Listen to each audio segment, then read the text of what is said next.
नमस्कार दोस्तों, स्वागत है हमारे YouTube चैनल माधव JCSC में। हमारे इस एपिसोड न्यू दिस आवर में आज हम चर्चा करेंगे लास्ट आइस एरिया में।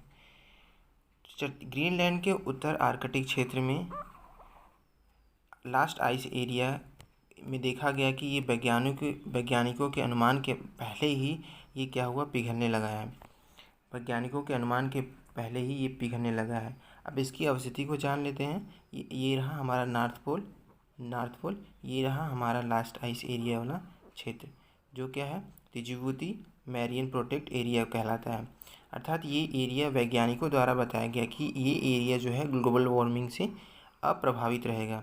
इसको छोड़ के लास्ट आइस एरिया क्या है, इसका अपवाद है। लेकिन वैज्ञानिकों द्वारा इसको अनुमान लगाया गया था कि ये 2040 तक पिघलेगा, लेकिन ये समय से पूर्व पिघलने पर इसलिए चर्चा का विषय बना। लास्ट आइस एरिया क्या है, ये कनाडा क्षेत्र के नुनावुत क्षेत्र में ग्रीनलैंड एल्समेरे द्वीप के उत्तर में स्थित है। अगर हम देखें तो ग्रीनलैंड ये है, ग्रीनलैंड तथा एल्समेरे कनाडा के कौन सा द्वीप है, कनाडा के एल्समेरे द्वीप के उत्तर में स्थित है। अर्थात ये क्या हुआ, ये पिघल गया जहाँ पे जहाज़ों का आवागमन सुगमित हो सका। आर्कटिक में ग्रीष्मकाल बर्फ के 2040 तक पूरी तरीके से गायब होने का अनुमान लगाया गया था। हालांकि लास्ट आइस एरिया इसका अपवाद के रूप में रहा है। लास्ट आइस एरिया को सबसे पहले लास्ट आइस एरिया किसने कहा, तो कनाडा के विश्व वन्यजीव कोष ने कनाडा के इस एरिया को लास्ट आइस एरिया का संज्ञा के रूप में दिया। अब इसके महत्व के बारे में चर्चा कर लेते हैं। यह क्षेत्र बर्फ पर निर्भर प्रजातियों की मदद करने में सक्षम बनाता है। अर्थात जो बर्फ जैसे पारिस्थितिकी तंत्र में अपने आप को संचालित करते हैं, उसको ये क्या करता है, ये सक्षम बनाता है। जैसे बर्फ की शीट पड़ जाने से आवागमन सुनिश्चित होना, बर्फ में जो है शिकारियों द्वारा शिकार करने में सुविधा प्रदान होना, बर्फ पड़ने पे सील को जो है ध्रुवी भालुओं द्वारा शिकार किया जाता है, जिससे जो है यहाँ पे भी नॉर्थ पोल पे भी क्या होता है कि पारिस्थितिकी तंत्र जो है बना रहता है। इसका उपयोग ध्रुवी भालुओं द्वारा उन सीलों का शिकार करने के लिए किया जाता है जो अपनी संतान के लिए माद बनाने के हेतु बर्फ का उपयोग करते हैं।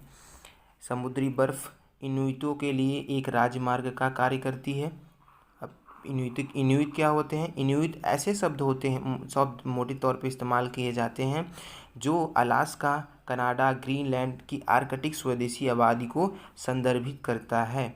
तो इन लोगों के लिए क्या होता है, ये शिकार करने और इसके उपयोग में यात्रा करने के लिए सुविधा प्रदान करता है। अब वैज्ञानिकों द्वारा बर्फ पिघलने का कारण क्या बताया गया। लगभग 80% विरलन अम्लीय मौसम परिघटना जिम्मेदार है।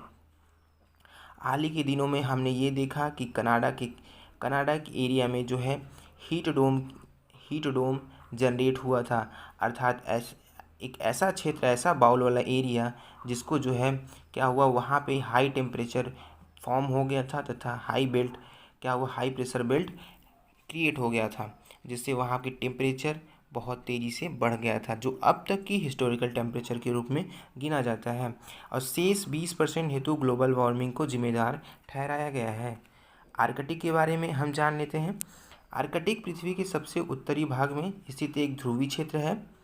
आर्कटिक के अंतर्गत आर्कटिक महासागर, निकटवर्ती समुद्र, अलास्का, संयुक्त अमेरिका का जो क्षेत्र है, कनाडा, फिनलैंड, ग्रीनलैंड जो डेनमार्क यूरोप का क्षेत्र है, आइसलैंड, नॉर्वे, रूस और स्वीडन को शामिल किया जाता है। आइए हम थोड़ा सा इसको मैप के ज़रिए देख लेते हैं। तो हमने कहा कि आर्कटिक वाला कौन सा क्षेत्र है, ये कनाडा का जो कुछ द्वीप हैं और कुछ ये जो सी हैं आसपास, और क्या है, ये ग्रीनलैंड वाला एरिया, ठीक, नॉर्वे सी को और नॉर्वे वाले ये द्वीप को हम क्या किए, हम इसको शामिल करते हैं। तो आइए कुछ हम इस द्वीपों को देख सकते हैं।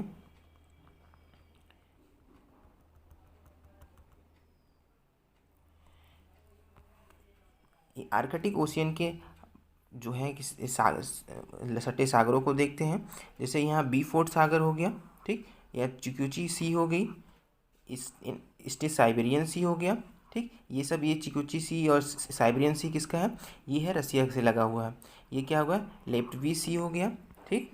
और ये क्या होगा, कारा सी, ये भी रसिया का, ये रसिया का लगे हुए सी है, ये बैरियन सी है, तो बैरियन सी हो गया यहाँ पे। और ये नॉर्वे सी हो गया जो किससे लगा हुआ है, नॉर्वे से लगा हुआ है। ये ग्रीनलैंड सी हो गया जो किससे लगा हुआ है, ग्रीनलैंड से लगा हुआ है, ठीक है। ये क्या हो गया, फिर ये अगर हम देखें तो ये क्या हुआ, लेब्राडोर, ये लेब्राडोर भी क्या हुआ है, अटलांटिक ओशियन से जुड़ा हुआ है। और फिर हम देखेंगे कि कनाडा में कुछ ऐसे जो है द्वीप को हम नज़र डालते हैं, जैसे क्वीन एलिजाबेथ आइलैंड, सच हैरियर बैंक्स आइलैंड, विक्टोरिया आइलैंड्स और रुपलेस आइलैंड, बैफिन आइलैंड, ऐसे बहुत सारे छोटे छोटे द्वीप के हैं यहाँ पे कनाडा के जो है कोस्टल एरिया में हैं। यहाँ पे देखेंगे हडसन की खाड़ी है, और यहाँ पे ये हडसन की खाड़ी से यहाँ पे क्या होता है, ये लेब्राडोर की करंट यहाँ से जनरेट होती है। तो आइए हम अपने परिचर्चा में आगे बढ़ते हैं। आर्कटिक क्षेत्रों के आर्कटिक क्षेत्र में हमने देखा कि ये क्या हुआ, ये कहाँ था, आर्कटिक क्षेत्रों के बारे में हमने जानने की कोशिश की। अब देखते हैं कि आर्कटिक क्षेत्र के जो बर्फ़ पिघलने का प्रभाव क्या होगा कि जो वैश्विक जलवायु है, वैश्विक जलवायु में इनका महत्वपूर्ण योगदान होता है। इनका काम क्या होता है, वैश्विक स्तर पर आर्कटिक और अंटार्कटिक क्षेत्र 1% के रूप में कार्य करते हैं। अर्थात ये क्या करते हैं, जो टेम्परेचर क्या करता है, राइज होता है, उनको कंट्रोल करने में मदद करते हैं। अर्थात अनेक जो है पेटियों पे, जैसे यहाँ पे जो है अनेक पेटियों पे क्या हुआ, हाई टेम्परेचर जो है जनरेट होता है। तो क्या करते हैं, ये अपने ध्रुवीय वाताग्रोह द्वारा इनको संतुलित करने का कार्य करते हैं। अर्थात ये क्या करते हैं, टेम्परेचर को अवशोषित करने में 1% के रूप में कार्य करते हैं। जैसे हमारे घरों में एक रेफ्रिजरेटर या एक एसी जो है क्या करता है, कमरे को ठंडा रखने का कार्य करता है, उसी प्रकार जो है हमारे अर्थ को जो है ये प्रतिशत के रूप में कार्य करते हैं। तटीय समुदायों के लिए प्रभावित क्या प्रभाव कर सकता है, जिससे तटीय समुदायों में क्या होगा कि आर्कटिक के जो बर्फ़ हैं उनके पिघलने से क्या होगा कि समुद्र का जो स्तर है वो बढ़ने लगेगा, जिससे कोस्टल एरिया वाले क्षेत्र जो हैं प्रभावित होने लगेंगे। कोस्टल एरिया वाले क्षेत्र जब प्रभावित होंगे तो वहाँ के जो जनसंख्या है वो प्रतिस्थापित करेंगे या स्थानांतरित करेंगे दूसरे जो है एरिया में, जिससे वहाँ पे जो सीमित संसाधनों पे एक भारी दबाव पड़ेगा, जो है वहाँ पे सामाजिक समस्याएं तथा अन्य जो है प्रभावी समस्याएं जो हैं वहाँ पे क्या होंगी, वो उत्पन्न होंगी। अब खाद्य सुरक्षा पे कैसे प्रभावित करता है, अब क्या होता है कि ध्रुवीय भंवर जो पोलर वर्टेक्स होते हैं और ग्रीष्म लहर में जो है तथा बर्फ़ के पिघलने के कारण मौसम की अप्रत्याशितता के पहले ही फसल को नुकसान पहुंचा रही हैं, जिन पर वैश्विक खाद्य प्रणालियाँ निर्भर हैं। परमाफ्रॉस्ट और ग्लोबल वार्मिंग, ये क्या है, आर्कटिक क्षेत्र में परमाफ्रॉस्ट जमीन जो अस्थायी रूप से जमी हुई है, अर्थात आर्कटिक क्षेत्र में पूरी तरीके से क्या है, बर्फ़ नहीं है, वहाँ पे भी क्या है, ऐसे द्वीप हैं, लेकिन इतनी ठंड होने की वजह से क्या है, वो ज़मीन पे क्या है, हमेशा जो है बर्फ़ की चादर पड़ी रहती है। तो ऐसे में क्या होता है कि वहाँ वो जो है मीथेन गैस को एब्जॉर्ब करने में एक मुख्य भूमिका निभाती हैं। अर्थात वो मीथेन गैस के जो क्या करती हैं, मीथेन सिंक के रूप में कार्य करती हैं, तो जो ग्रीन हाउस गैस के तथा जलवायु परिवर्तन में योगदान देते हैं। आपको पता होगा कि ग्रीन हाउस गैस में एक बड़ा महत्व रोल अदा करता है मीथेन गैस, ठीक। अब जैव इसके जो है पिघलने का जैव विविधता पे खतरे क्या है, तो आर्कटिक क्षेत्र के पिघलना तथा आर्कटिक क्षेत्र की जीवंत जैव विविधता को गंभीर खतरे में डालता है। अर्थात यहाँ जलीय तंत्र, पारिस्थितिकी तंत्र, अन्य तंत्रों के साथ जो है अन्य प्रभावित क्षेत्र जो है प्रभावित होते हैं।